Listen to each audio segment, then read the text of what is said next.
Hello बच्चों, क्या हाल चाल है। कैसे हैं आप सभी लोग। आशा करते हैं आप लोग बहुत अच्छे होंगे, मस्त होंगे, जबरदस्त होंगे और अपनी पढ़ाई बहुत अच्छे तरीके से कर रहे होंगे। आज की इस वीडियो के माध्यम से हम लोग कक्षा 11वीं के गणित का अध्याय संख्या 1 जिसका नाम है समुच्चय, जिसको इंग्लिश में सेट्स कहा जाता है, इसका परिचय समझेंगे। जी हाँ बच्चों, अभी हम लोग ये समझ जाएंगे, सीख जाएंगे कि एक समुच्चय क्या होता है एवं एक समुच्चय को लिखने के कौन कौन से नियम होते हैं, तथा यह भी देखेंगे कि एक समुच्चय को प्रदर्शित करने के लिए कौन कौन सी विधियां हो सकती हैं। और मैं आपको पूर्ण विश्वास दिलाता हूं कि यदि आप इस वीडियो के अंत तक बने रहते हैं तो आप इन सभी चीजों को बहुत ही आसानी तरीके से समझ पाएंगे, सीख पाएंगे। और यदि आप हमारे चैनल पर नए हैं तो चैनल को सब्सक्राइब करें, तथा यदि यह वीडियो आपको पसंद आए तो वीडियो को लाइक करके दोस्तों के साथ ज्यादा से ज्यादा शेयर करें। तो चलिए हम लोग समझते हैं कि समुच्चय क्या होता है।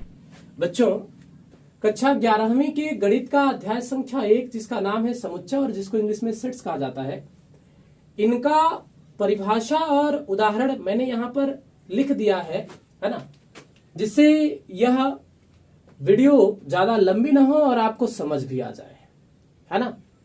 तो मैं समुच्चय को परिभाषित करने से पहले एक उदाहरण के माध्यम से आपको समझाना चाहूंगा।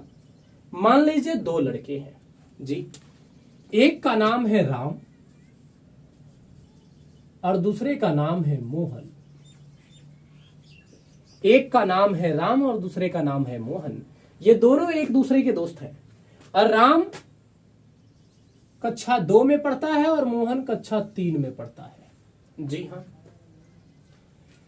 राम मोहन से पूछता है कि मोहन, आप हमें एक बात बताओ, आप हमसे एक कक्षा आगे कक्षा में पढ़ते हो, तो आप बताओ कि अंग्रेजी वर्णमाला में कुल कितने स्वर होते हैं, है ना। तो मोहन ने जवाब देते हुए बताया कि अंग्रेजी वर्णमाला में कुल स्वरों की संख्या 5 होती है। कौन कौन से? ए, ई, आई, ओ और यू। और यहां पर मैंने इन पांचों अक्षरों को, पांचों स्वरों को इस प्रकार से संग्रहित करके, है ना, लिख दिया कर्ली ब्रैकेट में। तो बच्चों, इसी चीज को हम लोग बोलते हैं समुच्चय। अर्थात यदि हम इसको परिभाषित करें तो कैसे करेंगे? वस्तुओं के सुपरिभाषित संग्रह को ही समुच्चय कहते हैं। जी हाँ बच्चों, अर्थात चाहे वस्तुओं की बात हो, चाहे अवयवों की बात हो, चाहे संख्याओं की बात हो, चाहे कोई अन्य चीजों की बात हो, यदि वह सुपरिभाषित संग्रह है तो उस सुपरिभाषित संग्रह को ही हम लोग क्या कहेंगे? समुच्चय कहेंगे। अर्थात सुपरिभाषित होने का क्या मतलब है कि यदि मैं आपसे ये पूछूं कि अंग्रेजी वर्णमाला में कुल स्वरों की संख्या कितनी होती है, तो आप भी बताएंगे सर 5 होती है। जी हाँ, जैसा कि मोहन ने राम को बताया कि अंग्रेजी वर्णमाला में कुल स्वरों की संख्या 5 होती है। और यही प्रश्न मैं यदि किसी अन्य व्यक्ति या अन्य बच्चे से पूछता हूं तो उसका भी जवाब समान आएगा, यानी कि अंग्रेजी वर्णमाला में कुल स्वरों की संख्या 5 ही होती है, यानी ये सबके लिए क्या है? समान है। तो इन सभी का एक सुपरिभाषित संग्रह ही क्या कहलाएगा? समुच्चय कहलाएगा। जी हाँ, अर्थात सुपरिभाषित का क्या मतलब है कि जो सभी के लिए समान हो, जो सभी के लिए क्या हो बच्चों? समान हो, याद रखिएगा। जी हाँ, अर्थात मैंने समुच्चय के उदाहरण के लिए यहां पर विभिन्न उदाहरणों को लिया है। चलिए एक करके समझते हैं। यहां पर पहला उदाहरण में लिखा गया है कि अंग्रेजी वर्णमाला के स्वरों का संग्रह। जैसा कि राम ने मोहन से पूछा और मोहन ने जवाब दिया, तो उन स्वरों को मैंने संग्रहित करके कर्ली ब्रैकेट में लिख दिया बच्चों। तो इन स्वरों का संग्रह क्या है? सुपरिभाषित है, वेल डिफाइंड है, इसलिए ये क्या कहलाएगा? एक समुच्चय कहलाएगा। आगे यदि हम लोग अगले उदाहरण पे चलें तो मैं यदि आपसे कहूं कि आपके परिवार के सदस्यों का संग्रह, अर्थात ये कि यदि मैं आपसे ये पूछता हूं कि आपके परिवार में कुल सदस्यों की संख्या कितनी है, तो मान लीजिए कि आपने हमें उत्तर दिया कि सर मेरे परिवार में कुल सदस्यों की संख्या 10 है। जी हाँ, और यदि यही प्रश्न मैं आपके परिवार के किसी दूसरे सदस्य से करता हूं कि आपके परिवार में कुल कितने सदस्य हैं, तो उनका भी जवाब एकदम समान ही आएगा कि सर मेरे परिवार में कुल सदस्यों की संख्या 10 ही है। और यदि यही प्रश्न मैं आपके परिवार के किसी तीसरे सदस्य से करता हूं तो उसका भी जवाब यही आएगा कि सर मेरे परिवार में कुल सदस्यों की संख्या 10 है। क्यों? क्योंकि ये चीज क्या है, सुपरिभाषित है, सबके लिए समान आ रहा है। और यदि ऐसी चीजें मिली जो सुपरिभाषित हो तो उनके संग्रह को ही बच्चों क्या बोलते हैं, समुच्चय कहते हैं। आज याद रखिएगा, सुपरिभाषित का अर्थ है जो सभी के लिए समान हो। तो यहां पर मैं यदि आपसे पूछूं कि आपके परिवार में कुल सदस्यों की संख्या कितनी है, तो जैसा कि मैंने मान लिया और आपने बताया कि सर मान लीजिए हमारे परिवार में कुल सदस्यों की संख्या 10 है, तो वह चीज क्या है, सुपरिभाषित है, तो वह एक क्या कहलाएगा, समुच्चय कहलाएगा। इसलिए समुच्चय के दूसरे उदाहरण में हमने लिखा है कि आपके परिवार के सदस्यों का संग्रह यह एक सुपरिभाषित संग्रह है, इसलिए यह समुच्चय है। जी हाँ बच्चों, लेकिन यदि मैं आपसे यह कहूं कि भारत के 4 अच्छे क्रिकेट खिलाड़ियों का संग्रह, तो क्या यह एक समुच्चय है? तो जी नहीं बच्चों, यह समुच्चय नहीं है। क्यों? जैसे मान लीजिए कि मैं राम से पूछता हूं कि भारत के 4 अच्छे क्रिकेट खिलाड़ियों का नाम बताइए, तो राम ने हमें बताया कि सर 4 अच्छे खिलाड़ियों में मैं है ना लेता हूं विराट कोहली को, दूसरा रोहित शर्मा को, तीसरा MS धोनी को और चौथा हार्दिक पांड्या को। जी, यही प्रश्न यदि मैं मोहन से पूछता हूं तो मोहन कहता है कि सर भारत के 4 अच्छे क्रिकेट खिलाड़ियों में मैं जिनको लेता हूं उनमें पहला है हर्षित राणा, दूसरा रिंकू सिंह, तीसरा सचिन तेंदुलकर, चौथा युजवेंद्र चहल। तो यहां पर आप देख सकते हैं कि मैंने राम से वही प्रश्न पूछा जो कि मैंने मोहन से पूछा। जी हाँ, और उन दोनों का जवाब क्या आया, अलग अलग आया, है ना। अर्थात यदि मैं यही प्रश्न किसी अन्य व्यक्ति, अन्य लोगों से पूछता हूं तो उसका जवाब अलग हो सकता है। यानी भारत के 4 अच्छे क्रिकेट खिलाड़ियों के संग्रह की बात करें तो बच्चों, तो यह परिभाषित नहीं है, यह सुपरिभाषित नहीं है। और यदि यह सुपरिभाषित नहीं है तो यह संग्रह एक समुच्चय नहीं है। मैंने क्या बताया कि उन्हीं संग्रह को हम लोग बोलेंगे समुच्चय जो सुपरिभाषित हो, जो सबके लिए समान हो। याद रखिएगा, यानी यह जो संग्रह मैंने लिखा है भारत के 4 अच्छे क्रिकेट खिलाड़ियों का संग्रह, यह एक समुच्चय नहीं है। जी हाँ बच्चों, चलिए अब हम लोग अगले उदाहरण पे चलते हैं। यदि मैं आपसे पूछता हूं कि आपके गणित विषय में अध्यायों का संग्रह, यानी कि आपके गणित विषय में कुल कितने अध्याय हैं, तो यदि आपके गणित के विषय में है ना कुल अध्यायों की संख्या सपोज दैट मान लीजिए कि 14 है। जी हाँ, तो यदि मैं कक्षा 11वीं के किसी अन्य छात्र या छात्रा से पूछता हूं जो कि गणित ही पढ़ती है या पढ़ता है ना, तो उसका भी जवाब आएगा वही जो आप हमें जवाब देंगे, है ना। कि यदि कक्षा 11वीं के गणित में अध्यायों की कुल संख्या 14 है, तो किसी भी बच्चे से मैं ये पूछता हूं कि आपके गणित के विषय में कुल अध्यायों का संख्या कितनी है, तो उसका भी जवाब आएगा 14 ही है। जी हाँ, अर्थात यहां पर यह क्या चीज है, यह एक सुपरिभाषित संग्रह को दर्शाता है, और जो सुपरिभाषित संग्रह को दर्शाता है वही समुच्चय होता है बच्चों। इसका मतलब यह एक समुच्चय है। जी हाँ, अब यदि हम आपसे पूछें कि भारत के राज्यों का संग्रह, तो क्या यह सुपरिभाषित है कि नहीं है? कैसे? यदि मैं आपसे पूछता हूं कि भारत में कुल राज्यों की संख्या कितनी है, तो आपका उत्तर आएगा सर 28। किसी अन्य व्यक्ति से, अन्य बच्चे से यदि ये मैं पूछता हूं कि भारत के कुल राज्यों की संख्या कितनी है, तो आप वो भी बताएंगे हमें कि सर कुल राज्यों की संख्या 28 है, जिसमें से और 8 केंद्र शासित प्रदेश है। जी हाँ, तो यहाँ पर राज्यों की केवल बात हो रही है ना, तो यहाँ पर केंद्र शासित प्रदेश की बात नहीं हो रही है। यानी हम किसी भी व्यक्ति से यदि ये प्रश्न पूछते हैं कि भारत की कुल राज्यों की संख्या कितनी है, तो उसका जवाब आ रहा है 28। और यही प्रश्न मैं किसी व्यक्ति से पूछता हूं तो उसका भी जवाब आएगा कि 28 ही राज्य होंगे सर भारत में। जी हाँ, तो यहाँ पर आप देख सकते हैं कि ये क्या है, सबके लिए इसका उत्तर क्या आ रहा है, समान आ रहा है। और यही कारण है कि यह संग्रह कैसा है, सुपरिभाषित है। और सुपरिभाषित संग्रह को हम लोग क्या बोलते हैं, समुच्चय कहते हैं बच्चों। इंग्लिश में हम लोग बोल सकते हैं कि a well defined collection of distinct objects. समुच्चय को हम कैसे परिभाषित कर सकते हैं कि a well defined collection of distinct objects. Is called a set. जी हाँ, चलिए अब हम लोग अगले है ना उदाहरण की तरफ चलते हैं। यहां पर लिखा हुआ है कि प्रथम 5 प्राकृतिक संख्याओं का संग्रह। क्या यह एक सुपरिभाषित संग्रह है? जी हाँ बच्चों, प्राकृतिक संख्याओं का अर्थ गिनती से होता है, अर्थात गिनती को ही प्राकृतिक संख्याएं कहते हैं। और यदि मैं आपसे प्रथम 5 प्राकृतिक संख्याओं की बात करूं तो स्टार्टिंग से 5 गिनती आप बता देंगे कौन कौन सा?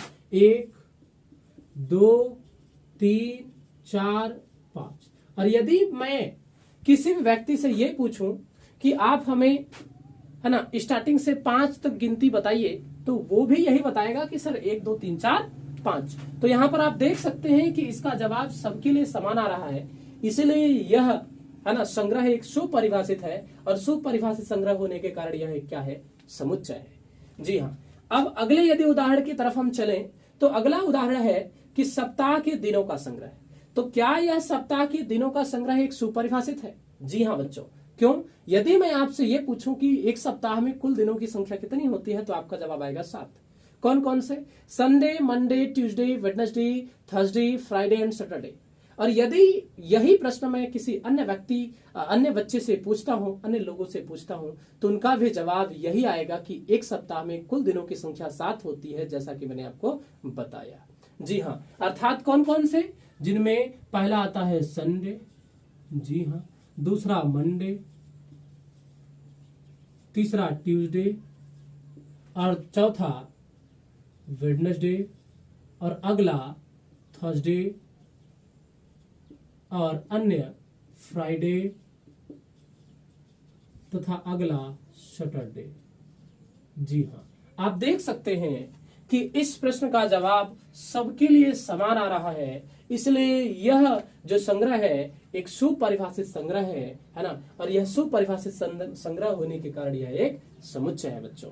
यदि मैं यही अगले उदाहरण की तरफ चलूं तो ये देखिए कह रहा है कि वर्ष के महीनों का संग्रह।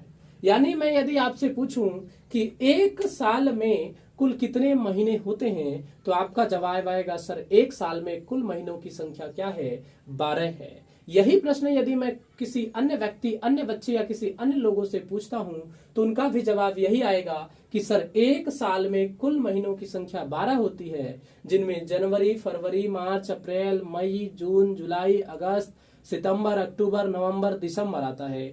यानी ये चीज क्या है? परिभाषित है। यदि मैं किसी व्यक्ति से इस प्रश्न को पूछता हूं और तो उनका जवाब समान आएगा। इसलिए यह संग्रह एक सुपरिभाषित है, और सुपरिभाषित संग्रह को ही हम लोग समुच्चय कहते हैं। तो इसका मतलब यह भी एक समुच्चय है। जी हाँ बच्चों, चलिए एक हमने इस प्रकार का उदाहरण लिया है जिसमें यह कह रहा है कि समीकरण x² - 5x + 6 = 0 के मूलों का संग्रह है।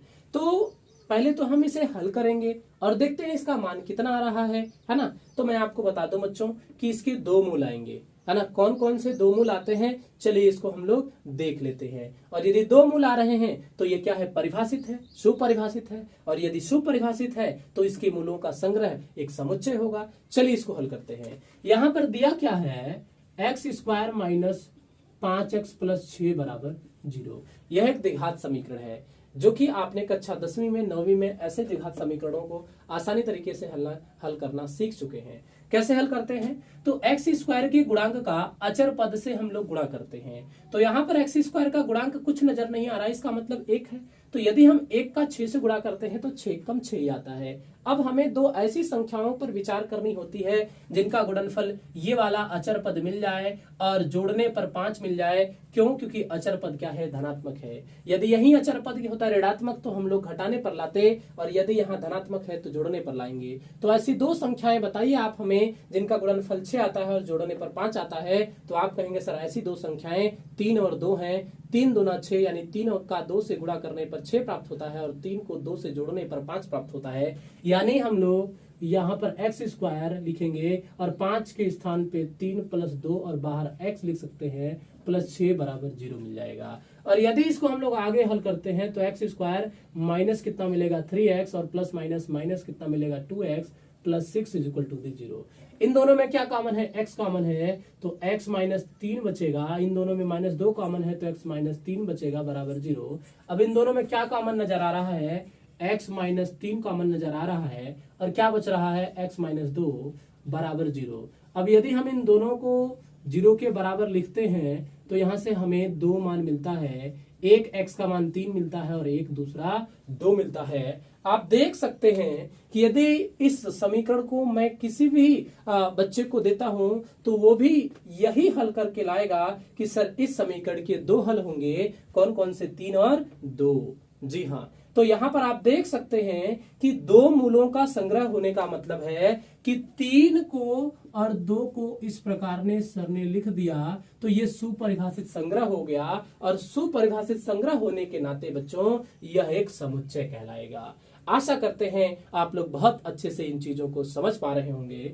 चलिए अब हम लोग कुछ ऐसे उदाहरणों को समझते हैं जो समुच्चय नहीं है। जैसा कि मैंने आपको बताया कि भारत के 4 अच्छे क्रिकेट खिलाड़ियों का संग्रह, ये यदि मैं किसी अन्य व्यक्ति से या आपसे या किसी तीसरे से, है ना, ये प्रश्न पूछता हूं तो यह व्यक्तिगत राय है और इनका जवाब अलग अलग आता है, इसलिए यह जो संग्रह है वो परिभाषित नहीं है, और परिभाषित सुपरिभाषित नहीं होने के कारण यह संग्रह एक समुच्चय नहीं होगा बच्चों।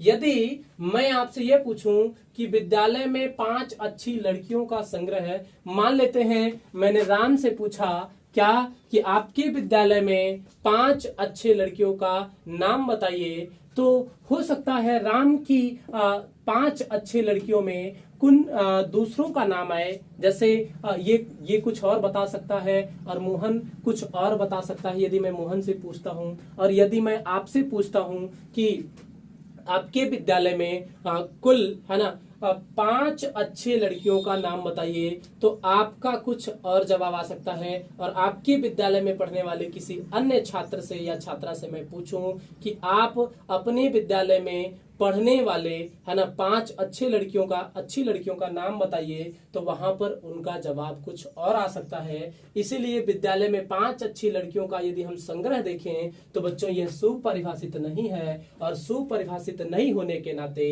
यह एक समुच्चय नहीं है। चलिए अब यदि हम आगे की ओर चलें तो यहाँ पर आप देख सकते हैं कि लिखा हुआ है पसंदीदा 4 मिठाइयों का संग्रह। तो यहाँ पर यह भी एक व्यक्तिगत राय है, और व्यक्तिगत राय होने के नाते यह सुपरिभाषित नहीं है, और यदि यह संग्रह सुपरिभाषित नहीं है तो यह समुच्चय नहीं होगा बच्चों। जी हाँ, अब यदि मैं यहाँ अगले उदाहरण की तरफ चलूं तो मैंने बताया कि अभी समुच्चय नहीं है। जी हाँ, अब ये देखिए, क्या यह समुच्चय है? भारत के 4 पसंदीदा खेलों का संग्रह। यदि मैं इस प्रश्न को आपसे पूछूं कि भारत के 4 पसंदीदा खेल कौन कौन से हैं, तो आप शायद बताएंगे क्रिकेट, है ना, वॉलीबॉल, फुटबॉल, है ना, एवं खो खो, ये चीज, है ना। यानी ये 4 आप खेलों का नाम बता दिए जो आप ज्यादा पसंद करते हैं। यदि मैं किसी अन्य व्यक्ति से पूछता हूं, है ना, अन्य बच्चे से पूछता हूं, तो शायद वो जवाब दे सकता है कि मेरे लिए पसंदीदा खेल कबड्डी है, खो खो है। 4 की बात करें तो 2 ही हुआ। अब तीसरा क्या है?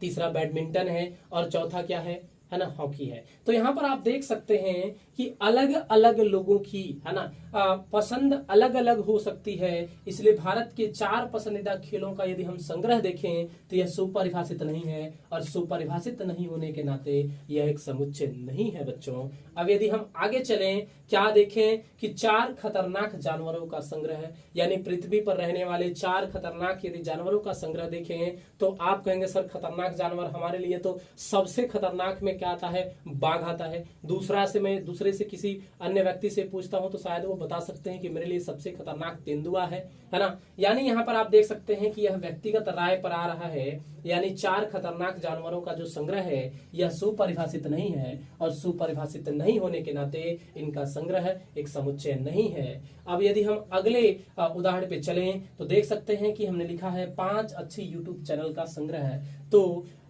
ऐसा हो सकता है कि यदि मैं आपसे पूछूं कि आपके लिए 5 अच्छे YouTube चैनल कौन कौन से हैं, तो आपका जवाब कुछ और आए, और किसी अन्य लोगों से यदि मैं पूछूं कि आपके लिए 5 YouTube चैनल अच्छे YouTube चैनल कौन कौन से हैं, तो उनका जवाब कुछ और आ सकता है। इसलिए यह भी सुपरिभाषित नहीं है, और सुपरिभाषित नहीं होने के नाते यह एक समुच्चय नहीं है। अब यदि हम आगे चलें तो यहाँ पर मैंने लास्ट में लिखा है कि भारत के 4 प्रतिभाशाली लेखकों का संग्रह है। जी हाँ, तो यह भी है ना, ये सुपरिभाषित नहीं है, और यह सुपरिभाषित संग्रह नहीं होने के कारण यह एक समुच्चय नहीं है। आशा करते हैं बच्चों आप लोग समुच्चय को पहचानना बहुत अच्छे तरीके से जान गए होंगे और आप समुच्चय का परिभाषा भी बता पाएंगे। चलिए अब हम लोग आगे समझेंगे कि समुच्चय को लिखने के कौन कौन से नियम होते हैं। आशा करते हैं आप लोग इनको समझ पाए होंगे। तो अब हम इसे मिटा देते हैं और आगे चलते हैं। चलिए बच्चों, अब हम लोग समझते हैं कि एक समुच्चय को लिखने के कौन कौन से नियम होते हैं। तो इन नियमों में सबसे पहले मैंने लिख रखा है कि एक समुच्चय को सदैव अंग्रेजी वर्णमाला के बड़े अक्षर जैसे ABCD डॉट डॉट डॉट करके YZ से लिखते हैं। जी हाँ, आप ये याद रखिएगा कि किसी भी समुच्चय को सदैव अंग्रेजी वर्णमाला के बड़े अक्षर से ही लिखा जाता है। जी हाँ, अर्थात यदि हम बात करते हैं प्राकृतिक संख्याओं के समुच्चय की, तो प्राकृतिक संख्याओं के समुच्चय को अंग्रेजी वर्णमाला के बड़े अक्षर N से लिखा जाता है। जी हाँ, और आप जानते हैं कि प्राकृतिक संख्याएं 1 से शुरू होकर के अनंत तक जाती हैं। तो इस प्रकार से मैंने प्राकृतिक संख्याओं के समुच्चय को लिख दिया कि n बराबर कर्ली ब्रैकेट में 1, 2, 3, 4, 5 डॉट डॉट डॉट करके ऐसे। जी हाँ, और यदि हम बात करें पूर्ण संख्याओं के समुच्चय की, तो बच्चों पूर्ण संख्याओं के समुच्चय को अंग्रेजी वर्णमाला के बड़े अक्षर W से लिखा जाता है। जी हाँ, अर्थात सेट थ्योरी में जहां कहीं भी W नजर आता है तो हमें समझ जाना है कि किसकी बात कर रहा है, पूर्ण संख्याओं के समुच्चय की बात कर रहा है। और उसको हम कैसे लिखेंगे, W से लिखेंगे। और हम जानते हैं कि पूर्ण संख्याएं है ना 0 से शुरू होकर के अनंत तक जाती हैं। तो इस प्रकार से हमने लिख दिया कि ये पूर्ण संख्याओं का एक समुच्चय है। जी हाँ, और यदि हम बात करें परिमेय संख्याओं के समुच्चय की, तो परिमेय संख्याओं के समुच्चय को अंग्रेजी वर्णमाला के बड़े अक्षर क्यूब से लिखा जाता है। और यदि हम बात करें अपरिमेय संख्याओं के समुच्चय की, तो अपरिमेय संख्याओं के समुच्चय को अंग्रेजी वर्णमाला के बड़े अक्षर T से लिखा जाता है। जी हाँ, और यदि हम बात करें पूर्णांक संख्याओं के समुच्चय की, तो बच्चों पूर्णांक संख्याओं के समुच्चय को अंग्रेजी वर्णमाला के बड़े अक्षर Z से लिखा जाता है, याद रखिएगा। और इन्हीं के संगत यदि मैं आपसे कहूं कि वास्तविक संख्याओं के समुच्चय को किससे लिखते हैं, तो बच्चों वास्तविक संख्याओं का जो समुच्चय है वो अंग्रेजी वर्णमाला के बड़े अक्षर R से लिखा जाता है। जी हाँ, और यदि हम ऐसे R पर प्लस लगा देते हैं तो ये दर्शाता है धनात्मक वास्तविक संख्याओं के समुच्चय को, धनात्मक वास्तविक संख्याओं का समुच्चय को दर्शाता है बच्चों, याद रखिएगा। और यदि यहीं R पर माइनस लिख दिया जाए तो ये दर्शाएगा ऋणात्मक वास्तविक संख्याओं का समुच्चय। जी हाँ, और उसी प्रकार है ना, यदि जैसे यहां Q लिखा है, Q पर ऐसे प्लस लग जाए तो हमें समझ जाना है कि ये धनात्मक परिमेय संख्याओं के समुच्चय की बात कर रहा है। और यदि यहीं Q पर ऐसे माइनस लग जाए तो हमें समझ जाना है कि ये बात कर रहा है किसकी, ऋणात्मक परिमेय संख्याओं की बात कर रहा है, ऋणात्मक परिमेय संख्याओं के समुच्चय की बात कर रहा है। जी हाँ, उसी प्रकार यदि Z पर ऐसे प्लस लग जाए या Z पर ऐसे माइनस लग जाए तो हमें समझ जाना है कि ये धनात्मक पूर्णांक संख्याओं के समुच्चय की बात कर रहा है।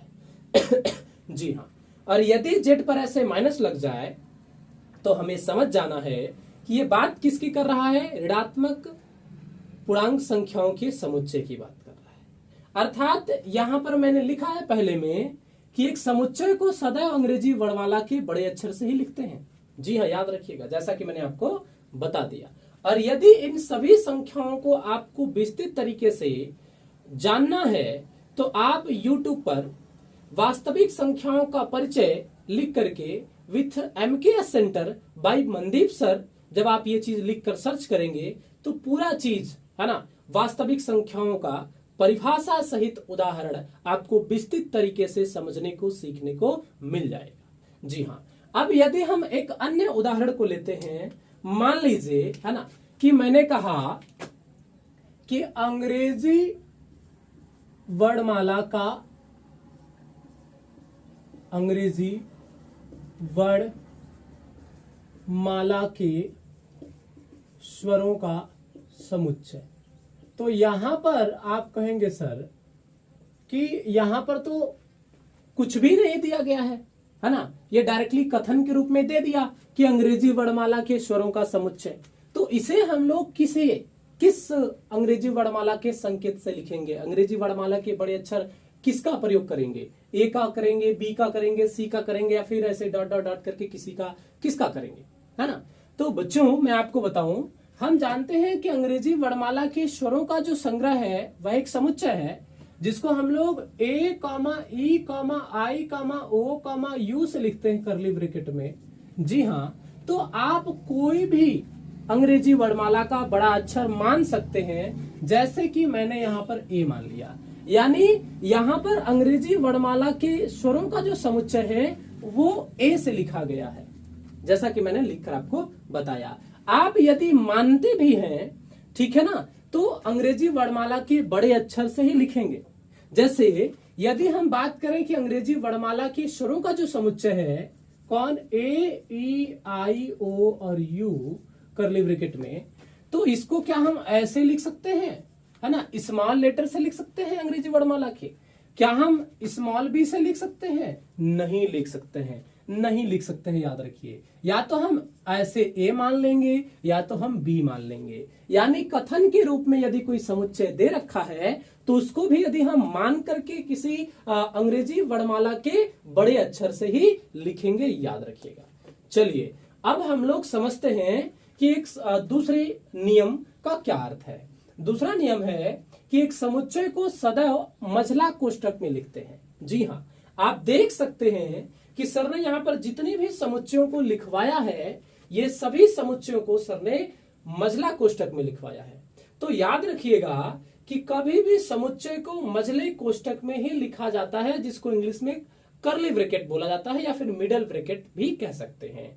चलिए, आशा करते हैं आप लोग समझ गए होंगे। यानी यदि हम कहें कि अंग्रेजी वर्णमाला की जो स्वर हैं ए ई आई ओ यू, है ना, तो क्या इसे हम ऐसे, है ना, छोटे ब्रैकेट में लिख सकते हैं? नहीं लिख सकते हैं, क्योंकि यह एक समुच्चय है, और यदि यह एक समुच्चय है तो सदैव, है ना, हमें इसे कर्ली ब्रैकेट यानी मझला कोष्ठक में ही लिखना चाहिए। जी हाँ, अब तीसरे नियम को समझते हैं कि तीसरा नियम क्या कहता है। बच्चों, तीसरा नियम कहता है कि समुच्चय के अवयवों को सामान्यतः अंग्रेजी वर्णमाला के छोटे अक्षरों जैसे a b c dot dot dot करके वाई जेड से लिखते हैं।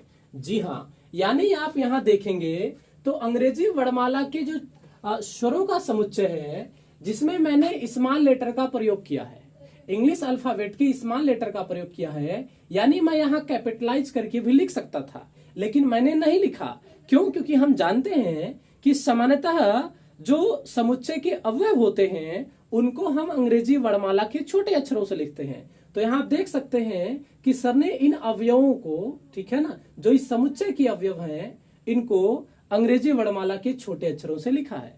तो आप भी याद रखिएगा कि किसी भी समुच्चय के अवयवों को सामान्यतः अंग्रेजी वर्णमाला के छोटे अक्षरों से ही लिखा जाता है। जी हाँ, अर्थात यदि और हम बात करें, जैसे हम कहें कि अंग्रेजी वर्णमाला के, है ना, अंग्रेजी वर्णमाला के व्यंजनों का समुच्चय, व्यंजनों का समुच्चय, तो इसको मैंने मान लिया कि अंग्रेजी वर्णमाला के व्यंजनों के समुच्चय को हमने कैपिटल बी से लिख दिया। मानना है, यदि नहीं दिया तो आप मान सकते हैं, लेकिन क्या मानेंगे? अंग्रेजी वर्णमाला का बड़ा अक्षर ही मानेंगे सदैव। जी, तो मैंने मान लिया बी। अब हम क्या लिखेंगे? तो लिखेंगे b c d f GHJKLMNP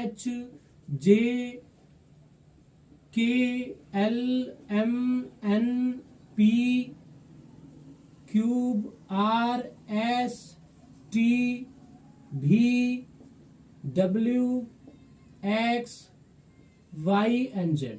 तो यहां आप देख सकते हैं कि सर ने यहां पर अंग्रेजी वर्णमाला की व्यंजनों को लिखने के लिए यहां जो समुच्चय माना है वो कैपिटल बी से डिनोट किया है और उनके अवयवों को कर्ली ब्रैकेट में अल्फाबेट्स के स्मॉल लेटर से, है ना, लिखा है। तो आप भी याद रखिएगा कि समुच्चय के अवयवों को सामान्यतः अंग्रेजी वर्णमाला के छोटे अक्षर से ही लिखते हैं। जी हाँ। अब यदि हम आगे बात करें तो देखिए क्या लिखा हुआ है कि किसी भी समुच्चय में किसी भी अवयव की पुनरावृत्ति नहीं हो सकती है। जी हाँ बच्चों, जैसे यदि हम कहें क्या कि स्कूल, जी हाँ, स्कूल के अक्षरों का समुच्चय, जो हमारा एक शब्द है स्कूल, इस स्कूल शब्द के अक्षरों का यदि हम समुच्चय बनाएं, जी हाँ, तो आप देख सकते हैं कि इसमें कुल कितने अक्षर आते हैं? 6 अक्षर आते हैं।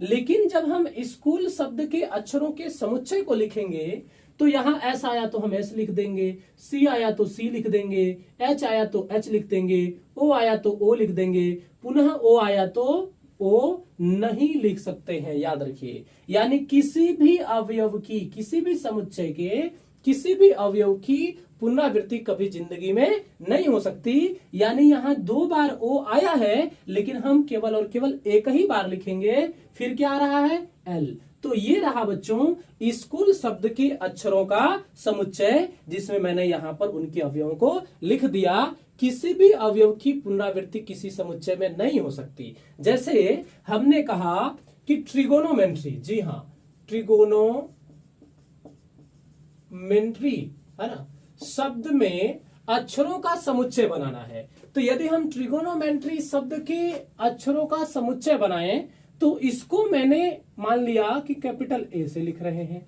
ठीक, तो इसमें क्या क्या यूज हुआ है? टी, तो हमने लिख दिया टी, सपोज दैट। ठीक, फिर हमने क्या लिखा? आर, आर लिख दिया। फिर हमने क्या लिख दिया? आई। फिर क्या लिख दिया? जी। फिर क्या लिख दिया? ओ।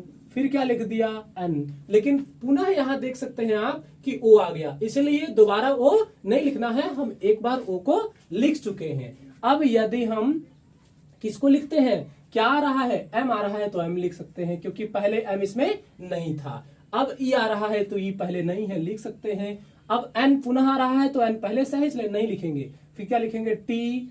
तो चूंकि टी भी देखिए 2 बार आ रहा है इसलिए टी को हम एक ही बार लिखेंगे, दोबारा नहीं लिख सकते हैं। फिर क्या लिखेंगे? आर, आर देखिए पहले से भी है तो इसको भी नहीं लिखेंगे। वाई आ रहा है तो वाई लिखेंगे। यानी बच्चों ये ट्रिगोनोमेट्री शब्द के अक्षरों का समुच्चय कुछ इस प्रकार से लिखा जाएगा, किसी भी अवयव की पुनरावृत्ति नहीं हो सकती है। आशा करते हैं आप लोग इतनी चीजों को बहुत अच्छे तरीके से समझ गए होंगे। चलिए बच्चों, अब हम लोग समुच्चय से संबंधित और भी महत्वपूर्ण बिंदुओं को समझते हैं, सीखते हैं। मान लीजिए हमारे पास एक समुच्चय है जिसे मैंने अंग्रेजी वर्णमाला के बड़े अक्षर ए से लिख दिया। यह समुच्चय क्या है? तो यह समुच्चय है 10 से कम सम प्राकृतिक संख्याओं का समुच्चय। 10 से कम सम प्राकृतिक संख्याओं का समुच्चय है। जी हां, तो इसका क्या अर्थ है? तो प्राकृतिक संख्याओं का तात्पर्य क्या है? गिनती से है, यानी गिनती को ही प्राकृतिक संख्या कहते हैं। तो 10 से कम गिनती यानी 10 से कम प्राकृतिक संख्याएं कौन कौन सी होंगी? 1, 2, 3, 4, 5, 6, 7, 8 और 9।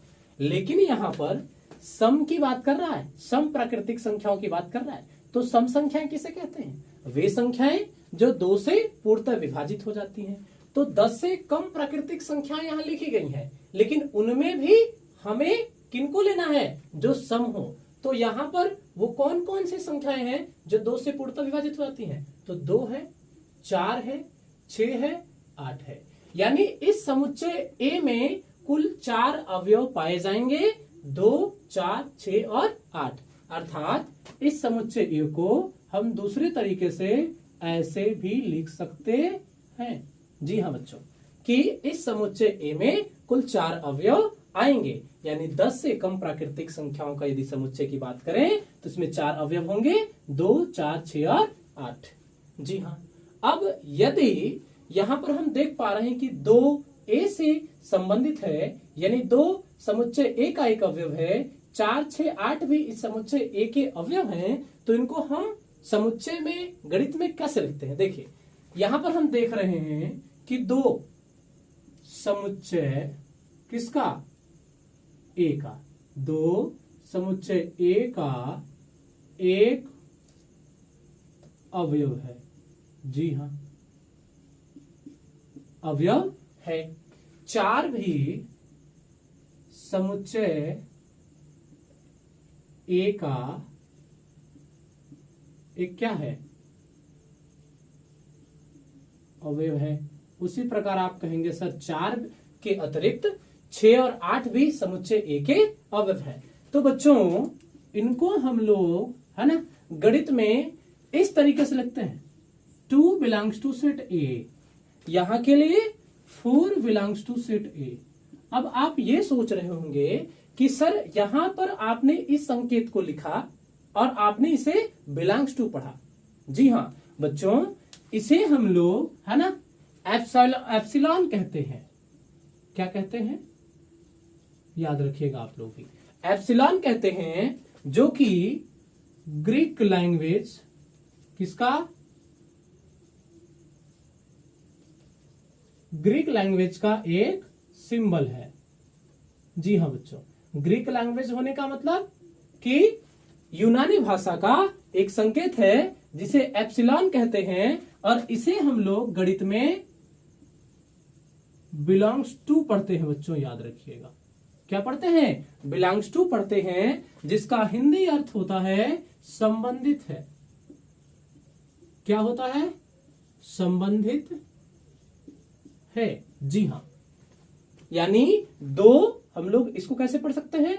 2 बिलोंग्स टू सेट ए, यानी 2 समुच्चय ए से संबंधित है, या ऐसे कहेंगे कि 2 समुच्चय ए का एक अवयव है। जैसे यहाँ 4 belongs to set A means 4 समुच्चय ए का एक अवयव है, या हम ऐसे कहेंगे कि 4 समुच्चय ए का समुच्चय ए से संबंधित है। जी हाँ, उसी प्रकार हम लोग ऐसे भी लिख सकते हैं कि 6 belongs to set A and 8 belongs to set ए।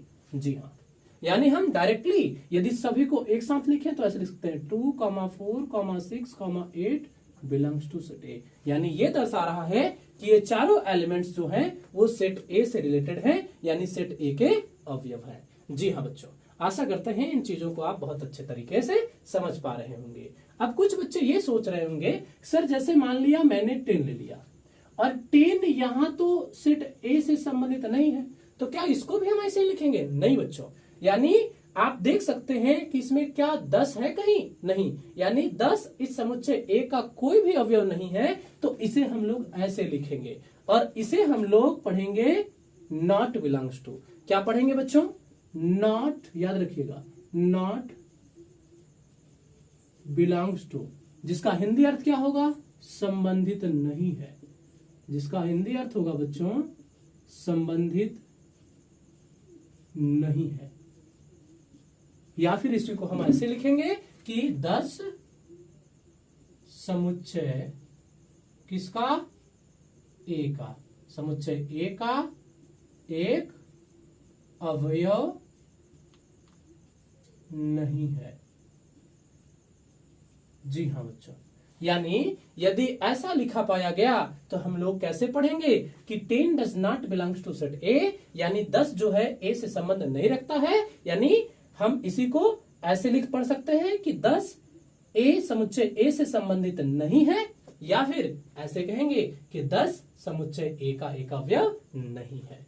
आशा करते हैं आप इसको और इसको दोनों को बहुत अच्छे तरीके से समझ गए होंगे। जी हाँ, यानी आपकी प्रश्नावली में यदि कुछ प्रश्न ऐसे मिल जाते हैं मान लीजिए 2, 3, 4 एंड 5 मिल गया, ठीक है। और यहां पर सेट ए लिख दिया, इसके अनुसार मैं बना रहा हूं, ये ले दिया और यहां पर खाली स्थान छोड़ दिया।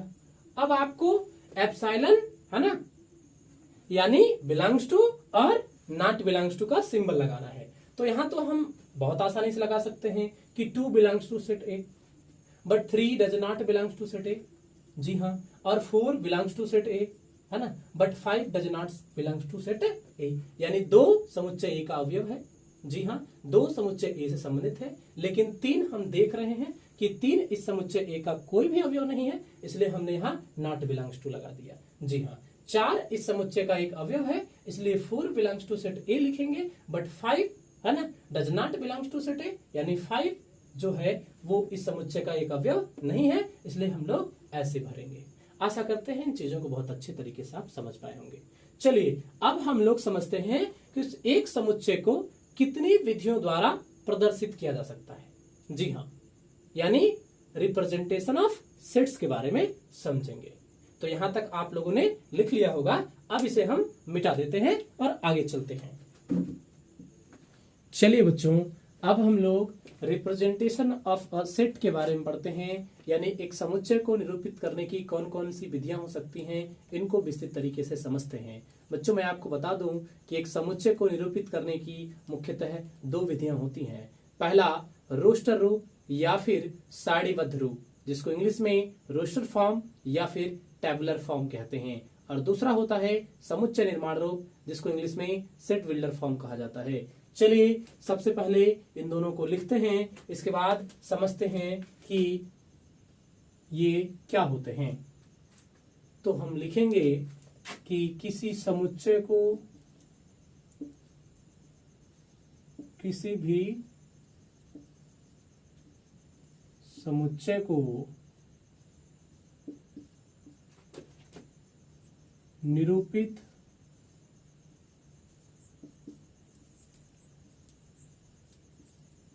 करने की मुख्यतः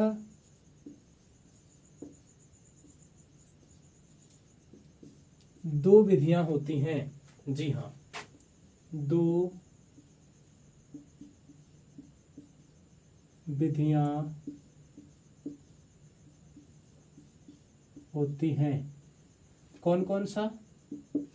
तो जिनमें पहला होता है रोस्टर रूप या फिर इसी को हम लोग बोलते हैं सारणीबद्ध रूप, और दूसरा होता है समुच्चय निर्माण रूप,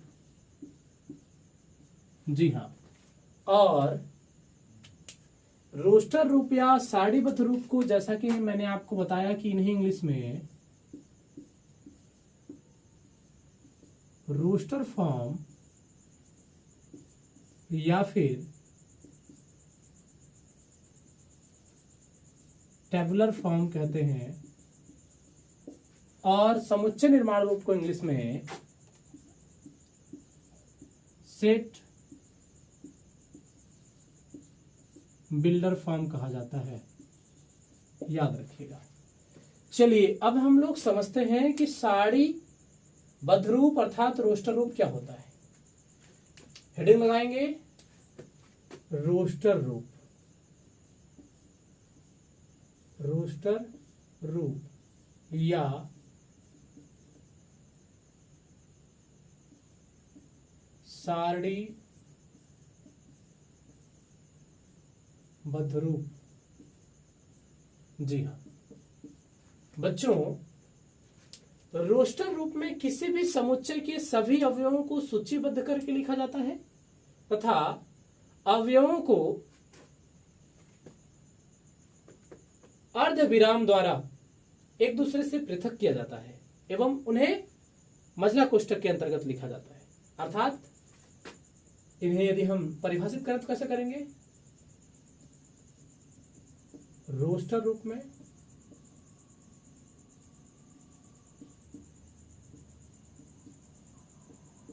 किसी भी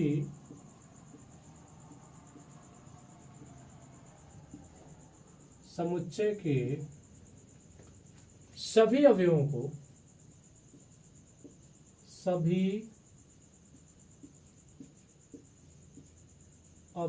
को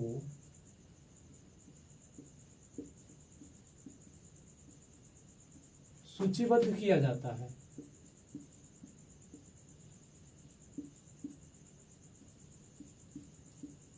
एवं अवयवों को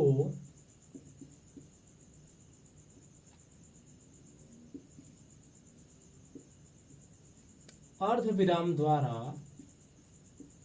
अर्धविराम यानी कॉमा द्वारा, अर्धविराम द्वारा पृथक किया जाता है, पृथक किया जाता है और उन सभी अवयवों को, उन सभी अवयवों को मजला कोष्ठक के अंतर्गत लिखा जाता है। मजला कोष्ठक में लिखा जाता है। जी हाँ बच्चों, ये रहा रोस्टर रूप या फिर सारणीबद्ध रूप की परिभाषा। आशा करते हैं आप लोग ये चीज जितना लिखा है उतना समझ पा रहे होंगे, और यदि नहीं समझ पा रहे होंगे तो चलिए उदाहरण लेते हैं और समझते हैं। देखिए, जैसे मान लेते हैं कि एक समुच्चय है जिसको मैंने अंग्रेजी वर्णमाला के बड़े अक्षर ए से लिखा। यह क्या कह रहा है कि 5 से कम प्राकृतिक संख्याओं का समुच्चय, प्राकृतिक संख्याओं का समुच्चय। जी हाँ, यानी 5 से कम प्राकृतिक संख्याओं का समुच्चय दिया हुआ है। अब इसे रोस्टर रूप या सारणीबद्ध रूप में हम कैसे लिखेंगे? तो हम जानते हैं कि प्राकृतिक संख्याओं को गिनती, यानी गिनती को ही प्राकृतिक संख्या कहते हैं। तो 5 से कम गिनती आने का मतलब 1 2 3 4, तो 1 2 3 4 इन सभी अवयवों को मैंने क्या कर दिया, सूचीबद्ध किया। और सूचीबद्ध करने के बाद मैंने इनको अर्धविराम यानी कॉमा लगा करके, है ना, पृथक किया एक दूसरे से, यानी अलग किया। अब इसे हम मजला कोष्ठक में लिख दे रहे हैं। तो अब आप देख सकते हैं कि इसको ही हम लोग कहते हैं बच्चों रोस्टर रूप या सारणीबद्ध रूप। और कोई बच्चा ये सोच रहा होगा, सर हम पहले 4 को लिख दें, 3 को लिख दें, 1 को लिख दें, फिर 2 को लिखें तो कोई दिक्कत? कोई दिक्कत नहीं बच्चों। याद रखिएगा कि रोस्टर रूप में जब भी हम अवयवों को, किसी समुच्चय के अवयवों को लिखते हैं तो आर्डर का कोई मतलब नहीं होता। यानी हम 4 को पहले लिख सकते हैं या फिर बाद में लिखें, कोई दिक्कत नहीं होता। जैसे यहाँ 3 है तो 3 को हम यहां लिख दें उठा करके, या फिर यहां लिखें तो कोई दिक्कत नहीं होगा। लेकिन याद रखिएगा कि किसी भी समुच्चय के कोई भी अवयव कभी रिपीट नहीं कर सकते हैं, पुनरावृत्ति नहीं हो सकती किसी अवयव की, इतना ध्यान रखिएगा। चलिए, और यदि हम दूसरे उदाहरण की बात करें तो दूसरा उदाहरण मान लीजिए हमारे पास दूसरा समुच्चय बी है, और ये कहता है, ये कह रहा है कि अंग्रेजी वर्णमाला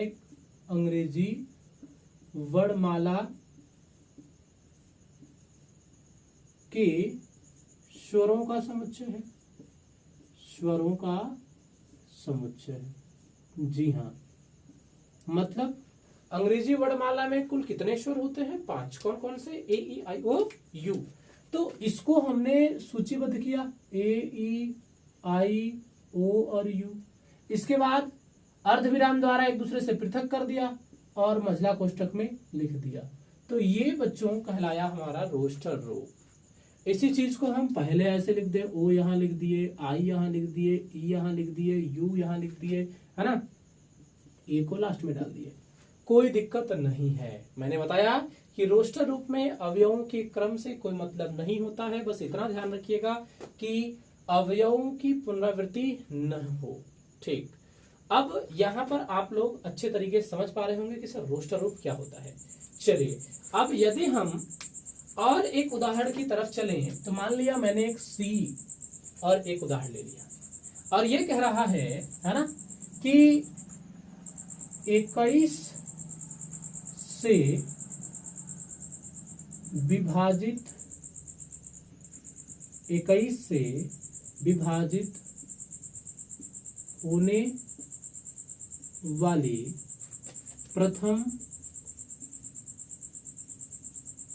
3 प्राकृतिक संख्याओं का समुच्चय है। 3 प्राकृतिक संख्याओं का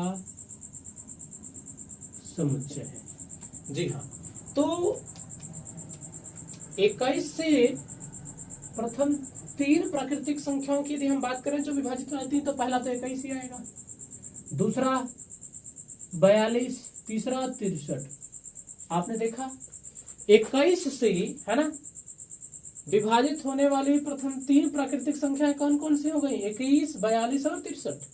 तो इसे मैंने सूचीबद्ध करके अर्धविराम द्वारा एक दूसरे से पृथक किया, इसके बाद महिला कोष्टक में लिख दिया। तो ये क्या कहलाएगा बच्चों? रोस्टर रूप अथवा सारणीबद्ध रूप। आशा करते हैं आप लोग इसको बहुत अच्छे तरीके से समझ गए होंगे। चलिए, अब हम लोग समझते हैं समुच्चय निर्माण रूप क्या होता है बच्चों। तो हेडिंग लगाएंगे समुच्चय निर्माण रूप। समुच्चय निर्माण रूप। चलिए, अब हम लोग देखते हैं कि समुच्चय निर्माण रूप क्या होता है। चलिए, पहले हम इन्हें परिभाषित कर देते हैं बच्चों। समुच्चय निर्माण रूप में, समुच्चय निर्माण रूप में, है ना, समुच्चय निर्माण रूप में किसी भी समुच्चय के, किसी भी समुच्चय के सभी अवयव, सभी अवयवों पर एक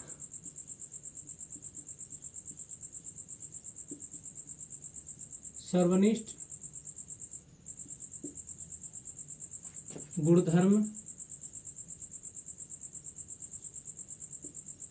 लगता है, लेकिन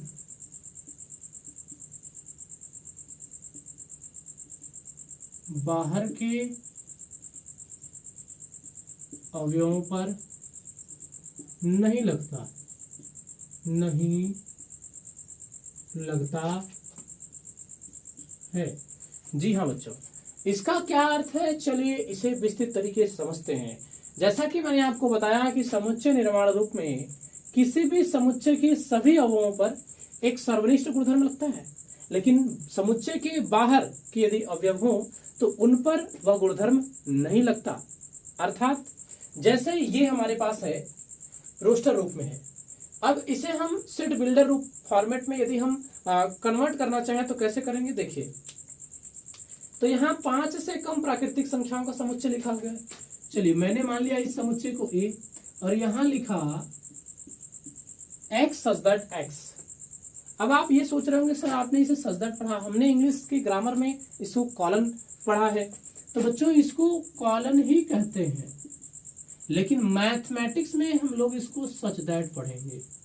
क्या पढ़ेंगे? सच दैट, जिसका हिंदी अर्थ क्या होता है? इस प्रकार है कि, याद रखिएगा, इस प्रकार है कि। जी हाँ, यानी इस प्रकार है कि ये सच दैट, इसको हम लोग पढ़ेंगे और इंग्लिश ग्रामर में हम लोग इसको कॉलन पढ़ते हैं। जी हाँ, चलिए अब यहां हम लोग इसी चीज को सेट बिल्डर फॉर्मेट में लिख रहे हैं, देखेंगे कि कैसे समुच्चय के सभी अवयवों पर एक गुणधर्म लगता है। देखिए, तो x सच दैट x क्या है? प्राकृतिक संख्याओं का एक समुच्चय है, अर्थात 5 से कम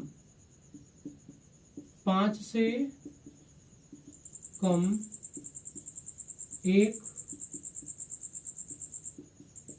प्राकृतिक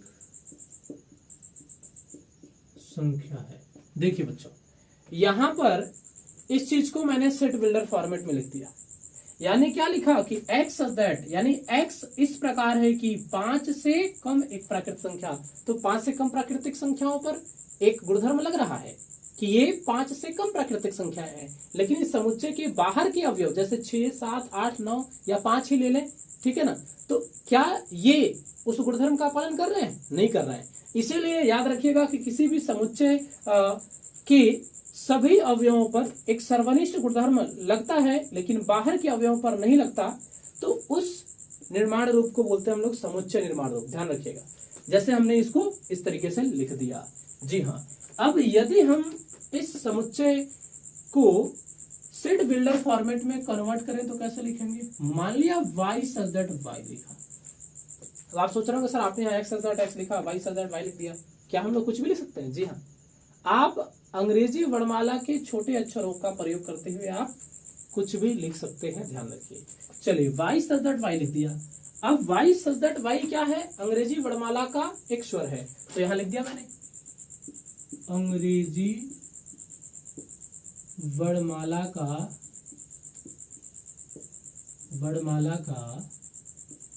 एक स्वर है। अब आप देख सकते हैं बच्चों, यदि हम इसका रोस्टर रूप निकालते हैं तो इसके रोस्टर रूप में B नहीं आएगा, C नहीं आएगा, D नहीं आ सकता। क्यों नहीं आ सकता? इसलिए नहीं आ सकता क्योंकि ये क्या कह रहा है कि y सच दैट y अंग्रेजी वर्णमाला का एक स्वर है, और इसका मतलब है कि इसके अंतर्गत जितने भी अवयव हैं उन्हीं अवयवों पर एक गुणधर्म लग रहा है। कौन सा गुणधर्म? कि एक अंग्रेजी वर्णमाला के स्वर हैं, अर्थात कौन कौन से आएंगे? A, E, I, O, U। इसके अतिरिक्त बाहर के कोई भी अवयव नहीं आ सकते, क्योंकि यही है अंग्रेजी वर्णमाला के स्वर जिन पर एक सर्वनिष्ठ गुणधर्म लग रहा है। जी हाँ, आशा करते हैं आप लोग बहुत अच्छे तरीके से समझ पा रहे होंगे। चलिए, अब हम लोग इस समुच्चय को, है ना, सेट बिल्डर फॉर्मेट में कन्वर्ट कर देते हैं। देखिए क्या लिखा हुआ है, 21 से विभाजित होने वाली प्रथम 3 प्राकृतिक संख्याओं का समुच्चय। जी हाँ, तो यहाँ क्या लिखेंगे? मान लिया मैंने z सच दैट z लिख दिया, स्मॉल लेटर है, ध्यान रखिएगा। यहाँ हमने लिखा कि z सच दैट z इस प्रकार है कि कैसा है? 21 से विभाजित, याद रखिएगा बच्चों, 21 से विभाजित होने वाली प्रथम 3 प्राकृतिक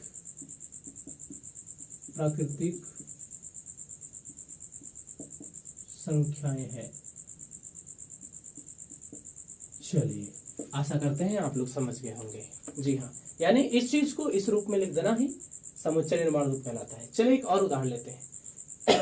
मान लेते हैं कि अवयव इस प्रकार से दिए हैं, ध्यान दीजिएगा, 1,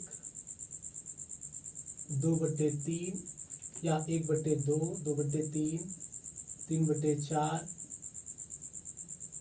और 4/5 ऐसे दिया हुआ है। सपोज करिए ये रोस्टर फॉर्मेट में दिया है बच्चों। किस फॉर्मेट में दिया है? रोस्टर फॉर्मेट में दिया हुआ है। इस समुच्चय को मैंने A का नाम दे दिया। अब इसे हम लोगों को किस में बदलना है? समुच्चय निर्माण रूप में बदलना है। तो कैसे बदलेंगे? आप देख सकते हैं कि ऊपर वाला गिनती चल रहा है, जैसे गिनती क्रम चल रहा है 1 2 3 4 5 ऐसे, और नीचे वाला जो है वो ऊपर से 1 प्लस है। देखिए यहाँ 1 है तो यहाँ 2 है, यहाँ 2 है तो यहाँ 3 है, यहाँ 3 है तो यहाँ 4 है। मतलब अंश प्राकृतिक संख्याओं का पैटर्न फॉलो कर रहा है, लेकिन जो नीचे वाला है हर, वो प्राकृतिक संख्याओं से 1 ज्यादा जोड़ने पर चल रहा है। तो इसे हम ऐसे लिख सकते हैं, कैसे कि एक्स सच दैट एक्स बराबर n बटे में n+1, यानी अंश n है तो नीचे वाला हर क्या है, n+1 है, मतलब n से एक ज्यादा है, अंश से एक ज्यादा है, तो इसलिए मैंने ऐसा लिख दिया। जहां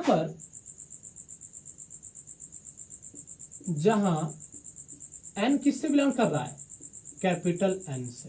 कैपिटल N से बिलोंग करने का मतलब क्या है कि प्राकृतिक संख्याओं से संबंधित है। जी हाँ, तो यहां आप देख सकते हैं कि यदि हम इसको पुनः रोस्टर फॉर्मेट में लाएं तो यही मिलेगा। जी हाँ, तो हमने इसे क्या कर दिया, सेट बिल्डर फॉर्मेट में लिख दिया। जी हाँ, आशा करते हैं आप लोग इन चीजों को बहुत अच्छे तरीकों से समझ पा रहे होंगे। मान लीजिए एक हमने अब सेट बिल्डर फॉर्मेट का क्वेश्चन लिया, अब उसे रोस्टर फॉर्मेट में कन्वर्ट करना है। मान लीजिए हमने ले लिया कि कोई समुच्चय बी है और ये कह रहा है कि एक्स सच दैट एक्स, ठीक, एक्स सच दैट एक्स किस प्रकार से है, एक्स का जो मान है वो 2 से बड़ा है, ध्यान दीजिएगा, जो यानी 2 क्या है, एक्स से छोटा है, या हम ऐसे कह सकते हैं कि एक्स का मान 2 से बड़ा है और यही 5 से छोटा है, जबकि एक्स बिलोंग्स कर रहा है किससे, जेड से। जी हाँ, यानी एक्स क्या है, पूर्णांक है, और यदि एक्स पूर्णांक है तो एक्स का इस प्रकार से मान लीजिए जिसका मान 2 से बड़ा हो और 5 से छोटा हो।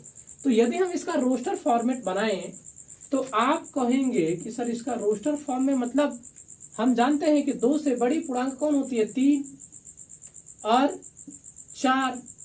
जी, अब 5 नहीं ले सकते हैं क्योंकि यहां पर x का मान 5 से छोटा होने की बात कर रहा है। जी हाँ, तो ये देखिए इस सेट बिल्डर फॉर्मेट को मैंने रोस्टर फॉर्मेट में कन्वर्ट कर दिया, यानी कि x का वह मान पूर्णांक लिया जो 2 से बड़ा है और 5 से छोटा है। तो ये हमारा इसके लिए रोस्टर फॉर्म हो गया। आशा करते हैं आप इन सभी चीजों को बहुत अच्छे तरीके से समझ गए होंगे, और यदि यह वीडियो आपको बहुत अच्छी लगी हो बच्चों तो आप लोग इस वीडियो को लाइक कीजिए और अपने दोस्तों के साथ ज्यादा से ज्यादा शेयर कीजिए, क्योंकि कहते हैं ना कि यदि आप अपने दोस्तों की भला करेंगे तो आपकी भी भला होगी। कहते हैं कि कर भला तो हो भला, यदि आप भला करेंगे तो भला होगा। धन्यवाद।